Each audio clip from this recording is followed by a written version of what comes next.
सभी प्रिय भाई बहनों को जय मसीह की। बाइबल पढ़ना योजना में उत्पत्ति अध्याय 9।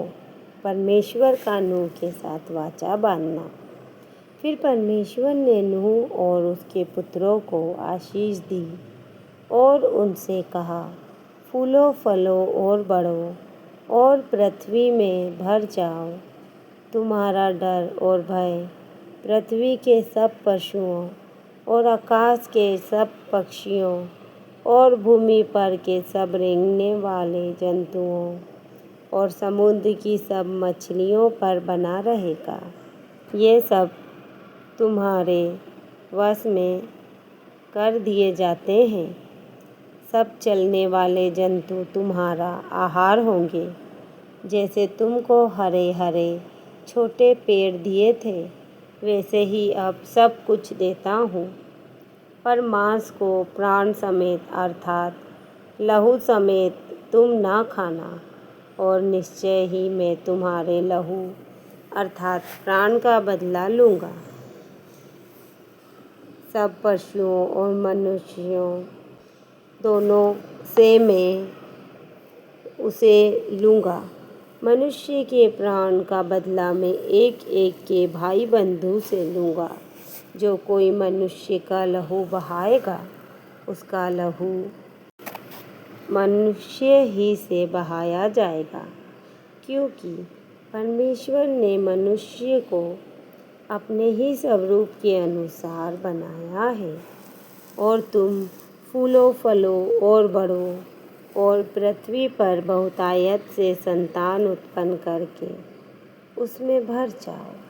फिर परमेश्वर ने नूह और उसके पुत्रों से कहा, सुनो, मैं तुम्हारे साथ और तुम्हारे पश्चात जो तुम्हारा वंश होगा उसके साथ भी वाचा बांधता हूँ, और सब जीवित प्राणियों से भी जो तुम्हारे संग है, क्या पक्षी, क्या घरेलू पशु, क्या पृथ्वी के सब बेनेले पशु, पृथ्वी के जितने जीव जंतु जहाज से निकले हैं। और मैं तुम्हारे साथ अपनी यह वाचा बांधता हूँ कि सब प्राणी फिर जल प्रलय से नष्ट ना होंगे, और पृथ्वी नाश करने के लिए फिर जल प्रलय ना होगा। फिर परमेश्वर ने कहा, जो वाचा मैं तुम्हारे साथ और जितने जीवित प्राणी तुम्हारे संग हैं उन सब के साथ भी युग युग की पीढ़ियों के लिए बांधता हूँ, उसका यह चिन्ह है, मैंने बादल में अपना धनुष रखा है। वह मेरे और पृथ्वी के बीच में वाचा का चिन्ह होगा। और जब मैं पृथ्वी पर बादल फैलाऊं, तब बादल में धनुष दिखाई देगा। तब मेरी जो वाचा तुम्हारे और सब जीवित शरीरधारी प्राणियों के साथ बंधी है, उसको मैं स्मरण करूँगा। तब ऐसा जल प्रलय फिर ना होगा जिससे सब प्राणियों का विनाश हो।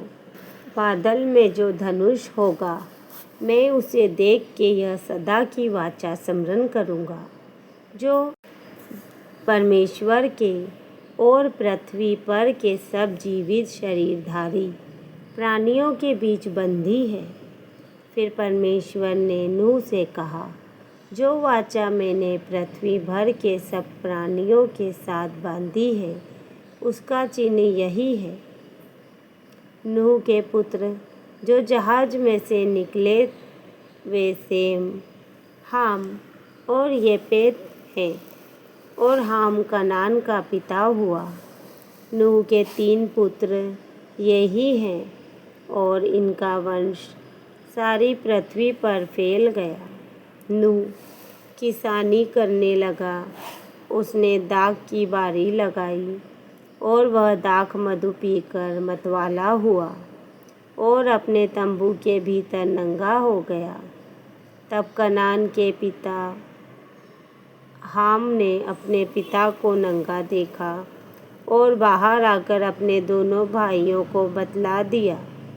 तब सेम और येपेत दोनों ने कपड़ा लेकर अपने कंधों पर रखा और पीछे की ओर उल्टा चलकर अपने पिता के नंगे तन को ढाँप दिया और वे अपना मुख पीछे किए हुए थे, इसीलिए उन्होंने अपने पिता को नंगा ना देखा।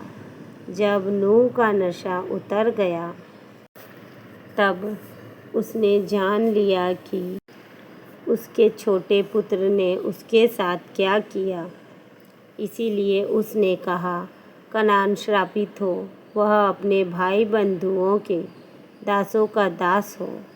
फिर उसने कहा, सेम का परमेश्वर यहोवा धन्य है और कनान सेम का दास हो।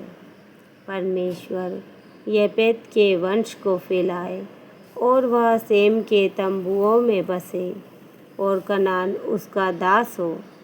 जल प्रलय के पश्चात नूह 350 वर्ष जीवित रहा।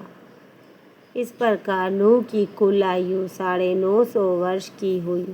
तत्पश्चात वह मर गया। आमीन।